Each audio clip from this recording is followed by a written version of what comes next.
My name is Lucy, and I own a small photography studio in the center of town. Last month, I bought an old camera at an estate sale. That's when the strange things began to happen. The camera was beautiful, a vintage Rolleiflex from the 1950s. The old woman selling it practically gave it away. It was my sister's, she told me. She was a famous photographer, but she disappeared 30 years ago. Nobody knows what happened to her. I brought the camera to my studio and cleaned it carefully. It was in perfect condition. That evening, I decided to test it by taking some photos. The studio was quiet, and the sunset light came through the big windows, making everything look golden. I took 3 pictures and went to my darkroom to develop them. But when I looked at the first photo, my hands started shaking. Behind my usual background screen, there was a shadow of a woman. I hadn't seen anyone there when I took the picture. The second photo showed the same thing, a woman's shadow. Clearer this time. She seemed to be holding something. In the third photo, she was looking directly at the camera. I checked my studio immediately. Nobody was there. All doors were locked. The windows hadn't been opened in days. That night, I couldn't sleep. I kept thinking about the old woman's words about her missing sister. The next morning, I went back to my studio early. The camera sat on my desk, exactly where I'd left it. But next to it was something new, an old envelope, yellow with age. Inside was a letter, dated 1989, and a small key. My hands trembled as I opened the letter. The handwriting was delicate and neat. To whoever finds this camera, I need your help. My name is Rose Bennett. If you're reading this, you've seen my photographs, the ones that show what others can't see. There's a locked drawer in the darkroom. The key will open it. What you find there will explain everything. I ran to my darkroom. I'd never noticed any locked drawer before, but now, in the red light, I saw it. A small wooden drawer built into the wall behind some shelves. The key fit perfectly. Inside, I found a small black notebook and more photographs. The photos showed the same woman from my pictures, but these were in color. She had long dark hair and green eyes. According to the dates, they were taken in 1989. I opened the notebook. The first page read, "My investigation notes, the missing models." As I read further, my heart beat faster. Rose had discovered something terrible happening at this studio 30 years ago. Young models came here for photo shoots, but some never left. Suddenly, I heard footsteps outside my darkroom. The door handle turned slowly. "Hello?" I called out. No answer. I grabbed the notebook and photos, tucking them into my jacket. The footsteps moved away, then stopped. A soft melody started playing. It sounded like an old song from the 1980s. Following the music, I walked into the main studio. The sunset light was fading, making strange shadows on the walls. On my desk, the old camera's shutter clicked by itself. I grabbed my phone and quickly took a picture of the self-clicking camera. Something wasn't right. I opened Rose's notebook again and started reading faster. April 15, 1989. Today I found evidence. The old owner of this studio, James Wilson, isn't who he claims to be. The models didn't just disappear. There's a hidden room. I can hear music playing there at sunset.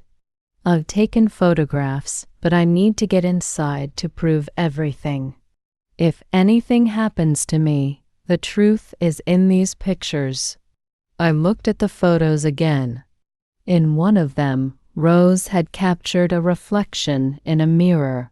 Behind the usual backdrop, there was a door I'd never seen before. Walking to that spot now, I touched the wall. It felt different from the rest, hollow.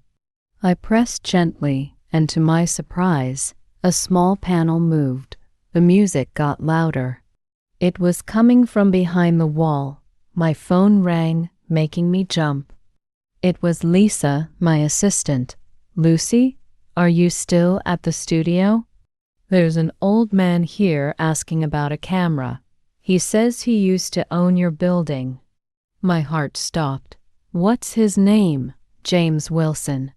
He seems really anxious to talk to you." I looked at Rose's notebook, then at the hidden panel. "Tell him I've left for the day," I whispered. "And Lisa, don't let him in." After hanging up, I took out my flashlight. The panel had opened wider, revealing a narrow passage. The music was clearer now, an old song called "Picture Perfect," popular in the 80s. I had two choices: wait for daylight and call the police, or follow Rose's path and discover the truth now. I heard the front door of the studio open. Heavy footsteps echoed through the building. "I know you're here," a man's voice called out. "I want my camera back." I slipped through the panel and closed it quietly behind me. My flashlight beam showed a narrow corridor, the walls lined with old photographs. I recognized some of the faces from missing person posters I'd seen in Rose's notebook. My phone vibrated. A text from Lisa. He pushed past me. "I'm calling the police." The corridor led to a small room.